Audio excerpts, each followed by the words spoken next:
জন্য অন্তর্বর্তীকালীন সরকার প্রধানের জাতীয় ঐক্যমত্য কমিশনের যে ঐতিহাসিক দায়িত্ব ছিল সময়ের কাজ সময়ে শেষ করে সমস্ত রাজনৈতিক দলকে ঐক্যমত্য সৃষ্টি করে নির্বাচনমুখী করা, এখনো আপনারা সেই পরিবেশ তৈরি করতে পারছেন না।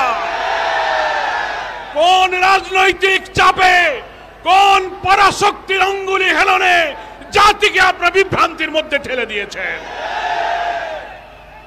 আমরা সকল রাজনৈতিক দল একমত হয়ে জুলাই ডিক্লারেশন, জুলাই ঘোষণা আমরা দিয়েছি। সেখানেও আমরা দেখেছি জনগণের আকাঙ্ক্ষা আপনারা পূরণ করতে পারেননি। আজকেও আমরা বলবো সেই জুলাই ঘোষণাকে সংশোধন করতে হবে। আমাদের 24-এর গণ অভ্যুত্থানের প্রেক্ষাপট টানতে গিয়ে অনেক ঐতিহাসিক সত্যকে আপনারা এড়িয়ে গিয়েছেন।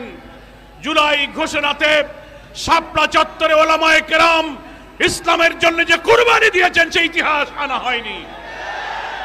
সেখানে পিলখানার সেনা হত্যার কাহিনী আনা হয়নি। আলেম ওলামা ইসলামী জনতার যে ঐতিহাসিক অবদান জুলাই অভ্যুত্থান ছিল সেটাও আনা হয়নি। আপনারা এটাকে সংশোধন করবেন। তারপর জুলাই সনদ, জুলাই চার্টার নিয়ে ন্যাশনাল কনসেনসাস কমিশন সকল রাজনৈতিক দলকে নিয়ে চেষ্টা চালিয়ে যাচ্ছেন।